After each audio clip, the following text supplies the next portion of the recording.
Nous vous remercions, Votre Excellence, pour votre engagement et votre soutien à la réalisation de ce projet. Mesdames et messieurs, nous allons maintenant accueillir son Excellence, Monsieur le Président de la République de Madagascar, pour son allocution. Restikam ni te akam refjefcha, ni flua Republika ni Madagascar, anon ni nakenu. Manasana wa manatana, anjema tuflu.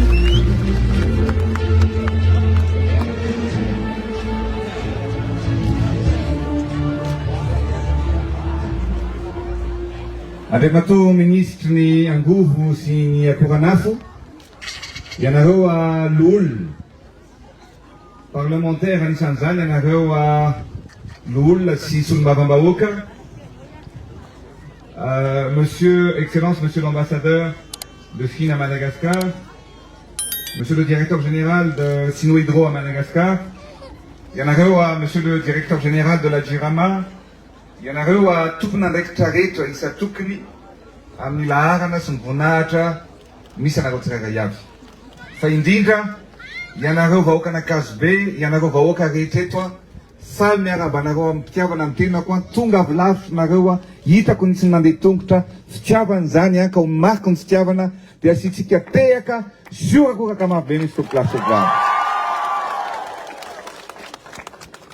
Zava-dehibe tokoa ny mahavory atsika eto androany satria dia iroso isika amin'ny fametrahana ny vato fototra amin'ny famokarana orinasa famokarana herinaratra eto ranomafana. Noho izany dia manoratra ny tantaran'i Madagasikara isika, mametraka ny fototra ny fampandrosoana izay anazava ny tokantrano tsirairay avy, hitondra fanantenana ho amin'ny ho avy mamiratra. Ary zany milaza aminareo fa ankehitriny tsika aloha dia sahirana amin'ny resaka herinaratra. Betsaka ny mbola tsy manana jiro, betsaka ny mbola tsy tonga ny jirama. Ianareo zao betsaka ny mbola tsy manana jirama ny atrano, marina sa tsy marina? Atsangano ny tanany izay tsy manana jiro ny jirama ny atrano. Dia ampidigny kely indray ary aloha, dia atsangano ny tanany izay efa nahazo an'ilay hazavana ho anao. Zay ray zany, roa, telo, efatra. Dia atsangano ny tanany izay mbola tsy nahazo hoe mbola tsy nahazo daholo. Dia atsangano ny tanany izay te hoe ahazo hazavana ho anao isaky ny tokantrano. Zao ary te azo nareo zany eo ianao Andriamatoa Sulmabambaoka, eo ny préfet sy ny chef de district.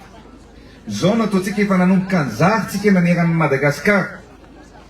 Fa amin'izao fahatongavako aty zao zany dia mametraka amin'ny fanampitsika ho zaraina hazavana. Zany hoe hazavana ho anao io jiro azo avy amin'ny masoandro misy jiro anankiroa ao afaka manazava ny tokantranonareo. Ny ray hoentinareo mandeha raha sendra mondial ka nareo tokantrano tsirairay avy zany ety amin'ny manodidina aty amin'ny district an'Ankazobe sy ny manalavitra dia ho zaraitsika jiro hazavana ho anao isaky ny tokantrano tokolatokobavy.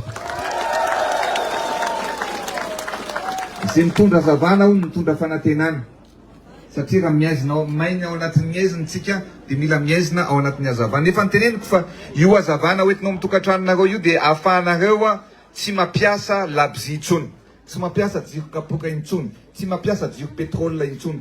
Ka noho izany misy fandaminana aloha atao amin'izay. Zany hoe chef district miaraka amin'ny ben'ny tanàna, miaraka amin'ny chef fokontany dia manao ny recensement. Zany hoe mijery zany ny tokantrano ray carnet pokotany ray.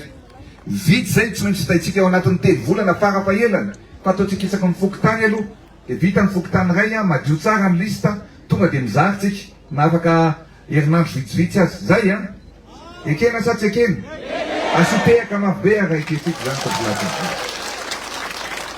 Efa tetika asitsika io ary tsy maintsy ho ataontsika ary atao lahara-pameana ny fametrahana an'izany aty Ankazobe sy ny manodidina. Fa fanamby lehibe napetratsika ny fanomezana angovo azo avy amin'ny herinaratra zay azo avy amin'ny angovo azo avozana.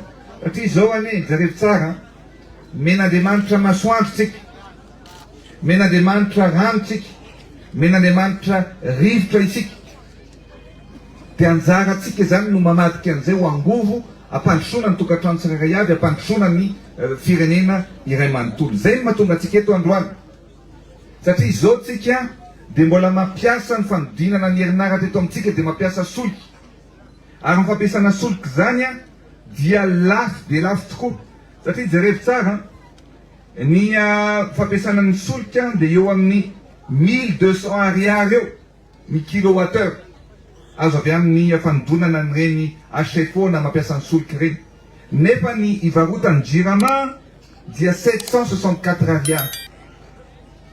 Zany hoe vao mametraka, vao mampirehitra jiro zany tsika, vao mampirehitra manapika ny interrupteur, isa segondro, isa minitra, isan'ora, isan'andro, isam-bolana, isa-taona, dia fatiatoka ho an'ny Jirama sy ho an'ny fitondram-panjakana ny fampiasana an'izany hoe centrale thermique izany. Nefa ny centrale zay no mahatonga ny fitondram-panjakana subventionné hatrany amin'ny 200-250 millions à 200 à 250 millions de dollars. Zany hoe isaky ny segondro sika zany dia mandoro vola. Raha zay no sary ho tenenina. Nefa ny famokarana herinaratra azo avy amin'ny rano ohatran'izao ataontsika zao dia 4 ariary fotsiny, 4 ariary ny famokarana satria rano tsy misy solika zany fa dia mandeha ny rano dia mandeha ny turbine dia azo lazaina hoe maimaimpoana zany ny jiro azontsika. Zay no mahatonga antsika hoe andeontsika metraka fanamby, ary ny fanamby apetratsika dia tsotra. Ity atom-pamokarana herinaratra azo avy amin'ny rano eto Ranomafantsy district Ankazobey dia amokatra herinaratra 64 mégawatts azo avy amin'ny renirano ny coupe. Zareo hoe izao dia efa mahitsika eto amin'ny akavanana eto, iny le renirano. Iny zany manaovantsika ny famokarana n'ilay herinaratra. Fa mahita ihany koa nefa ny zareo tsara fa niala atsika fa mevitsy. Noho izany misy tetikasa ataontsika anao fambolekazo fa ho betsika. Dia mila olo-pirenena anankiray, omena asa, omena karama, dia mamamboly azo sika fa tsy mamotika azo intsony. Ekenareo zany sa tsy ekenareo? Te hiasa-mboly azo ve tsika sa tsy te hiasa-mboly azo? Hiaro ny tontolo iainantsika sa tsy hiaro ny tontolo iainana iny? Asio te akamabe aravonina amin'izany nareo to plateau. Zany ny zavatra ho ataontsika satria izao ny ponina mitombo fa ny fotodrafitrasa famokarana herinaratra tsy mitombo teto amintsika.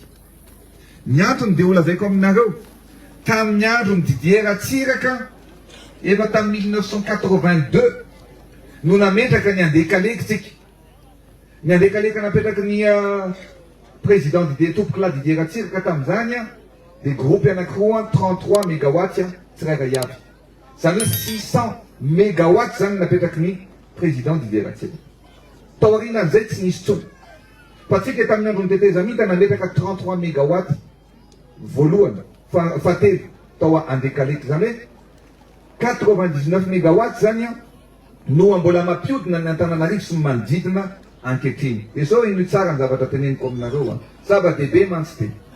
Raha 99 mégawatts zany ny famokarana herinaratra tao andeha-kaleka, lany filoham-pirenena tamin'ny 2024 dia nanampy ny 4e groupe tsika atao 33 mégawatts. Nitokana ny Farantsanytsika 28 mégawatts. Nitokana ny Hydro-Madôly tsika 1,4 mégawatts.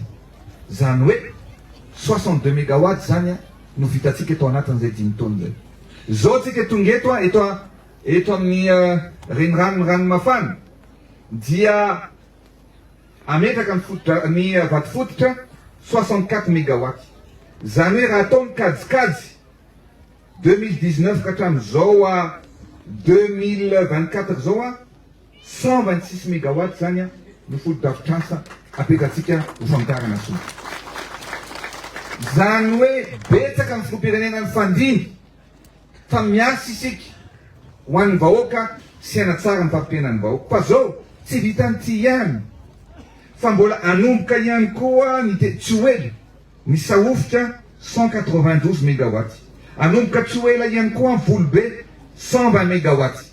Ny total amin'ireo dia 400 38 mégawatts, raha 100 mégawatts no famokarana herinaratra azo avy amin'ny rano tamin'ny tomboan'ny mandady ary 438 mégawatts izany amin'ny famaranana ny mandady. Midika an'izany ampitombotsika avo efatreny ny famokarana herinaratra azo avy amin'ny rano. Tiako lazaina aminareo dia zao apetratsika rehetrarehetra zany dia fanamby lehibe ho an'ny Madagasikara sy ny vahoaka malagasy. Ny zavatra tiako lazaina aminareo dia mandany volontsika, mividy solika. Fa zao atetika zao zany dia tsy andany solika atsontsika, ary indrindra ny zavatra apetraka dia maro mitetika asa efa napetratsika. Anampiana ny orinasa JIRAMA amin'ny fanavozana sy mifampitaovana ny orinasa. Fa izao tompam-pamokarana herinaratra vaovao izao dia anisan'ny goavana indrindra. Satria eto Ranomafana dia amokatra 64 mégawatts araka ny teneniko teo. Fa indrindra dia tsisy intsony zany ny fanofana groupe électrogène. Tsisy intsony ny fividianana solika.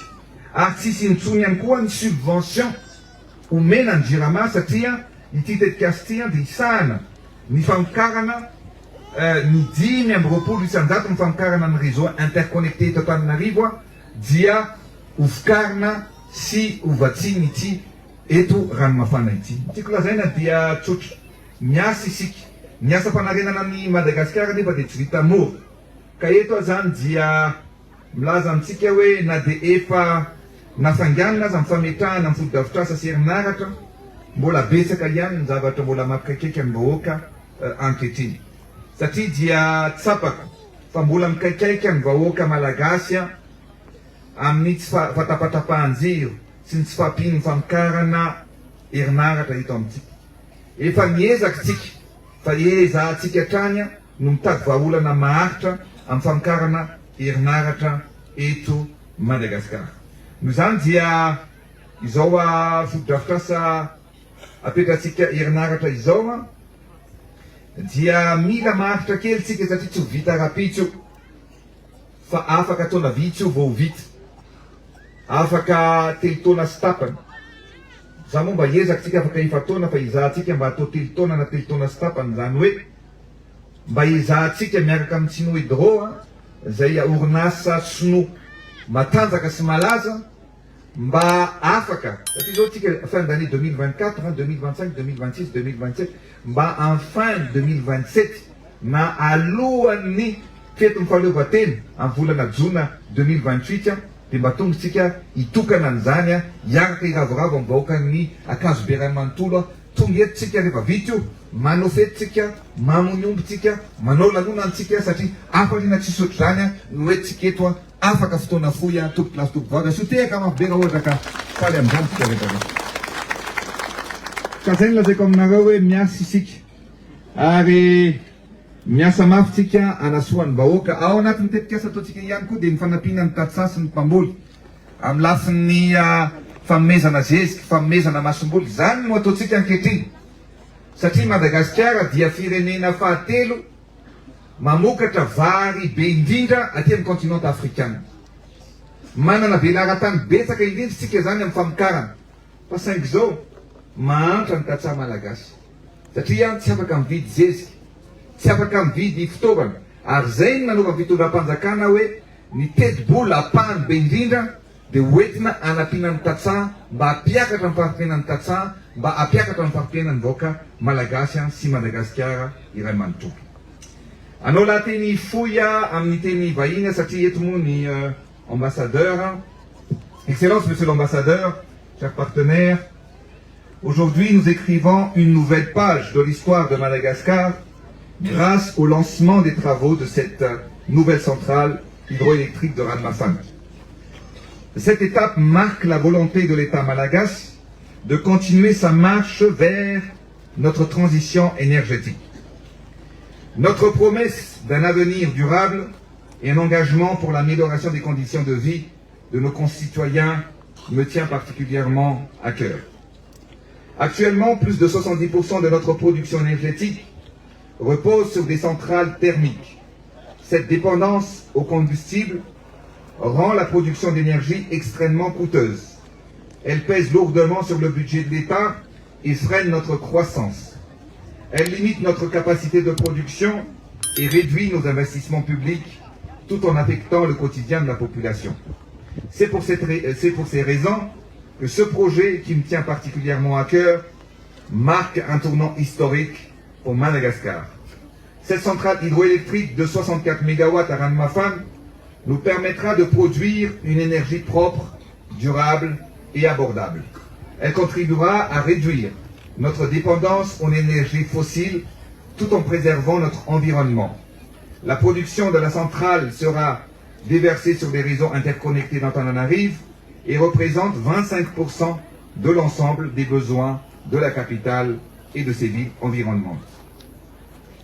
Une fois qu'elle sera complètement opérationnelle, cette centrale permettra de résoudre une grande majorité des problèmes d'électricité et de délestage que subissent actuellement la population. Étant un investissement pour la société Jirama, l'installation de cette centrale permettra de réduire considérablement les coûts de l'énergie pour favoriser l'industrie de notre pays.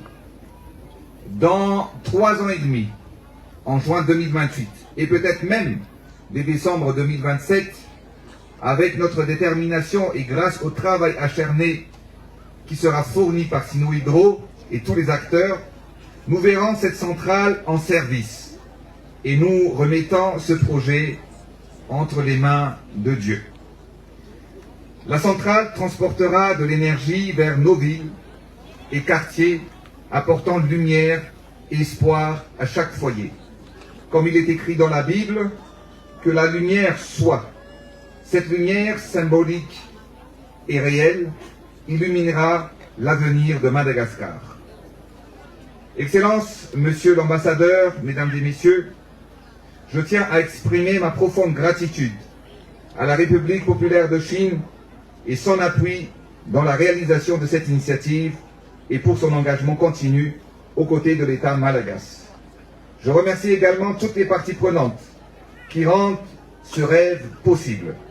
Ensemble, posons avec cette première pierre les bases d'un avenir et les fondations d'un Madagascar énergétiquement indépendant, prospère et développé.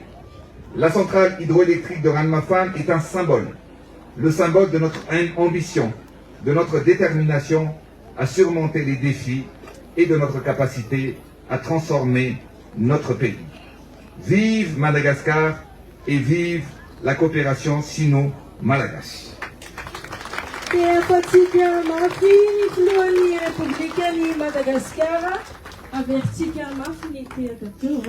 Miasa rehetrarehetra zay ataontsika dia akinitsika amin'Andriamanitra.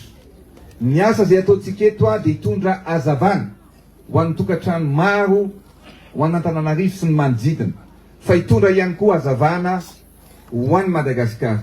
Isika rehetra tsy maintsy mandroso ary Madagasikara dia tsy maintsy miova ary ho fitaratra aty Afrika. Misaotra tompokolahy, makasitraka tompokavy.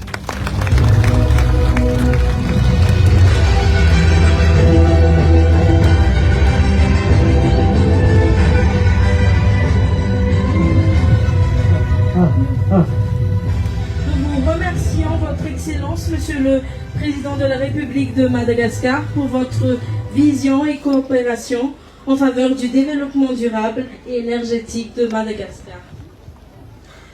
Nous allons maintenant procéder à la cérémonie de lancement officiel des travaux de construction par le dévoilement de la bâche de présentation et explication du projet.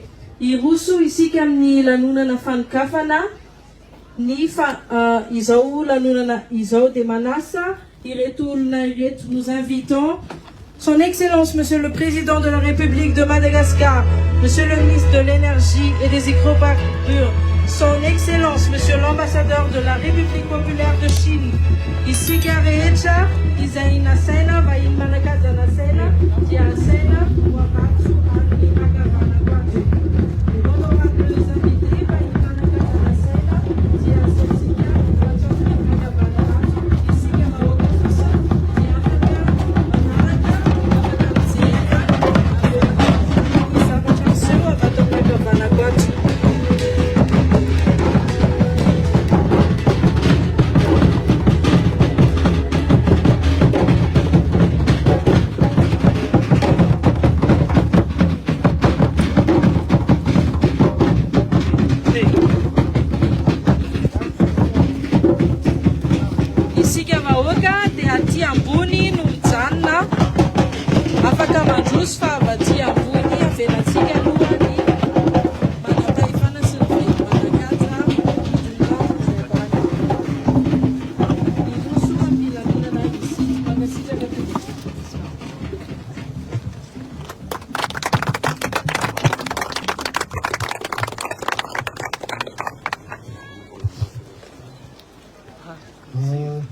Matofoloa firenena sy tsika rehetra manatrika eto.